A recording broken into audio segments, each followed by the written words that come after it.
নমস্কার বন্ধুরা, বং স্বাদবাহারে আপনাদের সবাইকে স্বাগত জানাচ্ছি। আজকে একটা এগলেস স্পঞ্জ কেকের রেসিপি শেয়ার করবো আপনাদের সাথে। এই জন্য একটা বলে 1/4 কাপ টক দই নিয়ে নিয়েছি, অথবা 4 টেবিল চামচ। এই দুটো মাপের যে কোনো একটাই আপনারা নিতে পারেন। আমি সেভাবেই এখানে দিয়ে দিয়েছি। ওটা ভালো করে বিট হয়ে যাওয়ার পর সুগার পাউডারটা দিয়ে দিলাম। এটা 1/2 কাপ অথবা 8 টেবিল চামচ। এটাও ভালো করে মিশিয়ে নেব। তারপর রিফাইন্ড অয়েল 1/4 কাপ অথবা 4 টেবিল চামচ। এটাও ভালো করে মিশিয়ে নেব। যেভাবে পরপর ইনগ্রিডিয়েন্টসগুলো দিচ্ছি এইভাবেই দিতে থাকবেন, তাহলে দেখবেন স্পঞ্জ একদম পারফেক্ট হবে।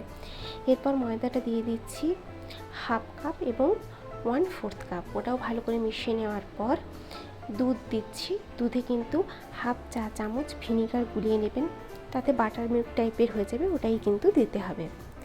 ওটা ভালো করে মিশিয়ে নেওয়ার পর বেকিং পাউডার 1/2 চা চামচ, বেকিং সোডা 1/4 চা চামচ, আর কালারটা দিচ্ছি এখানে ফুড কালার, এটা অপশনাল, দিয়ে ভালো করে মিশিয়ে নেব। আর এসেন্স দিয়ে দিলাম 1/2 চা চামচ।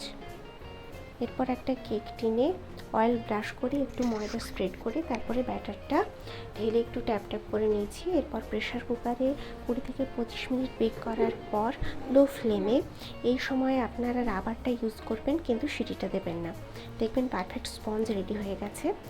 নামানোর পর ঠান্ডা হয়ে যাওয়ার পর এভাবে লেয়ার হিসেবে আমি কেটে নিয়েছি।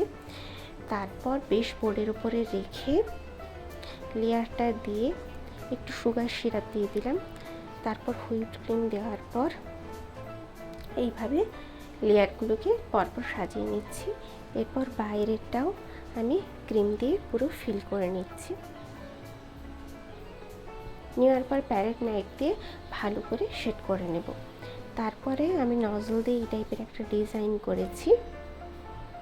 এই ডিজাইনগুলো যতটা সহজ মনে হয় অতটা কিন্তু নয়, এখনও অনেক অধ্যাবসায়ের প্রয়োজন, তাও আমি করার চেষ্টা করেছি। যদি রেসিপিটি ভালো লেগে থাকে একটা লাইক করে দেবেন, কমেন্ট করে জানাবেন, আর সাবস্ক্রাইব করে চ্যানেলটির পাশে থাকবেন। আজকের মতো বাই, টাটা।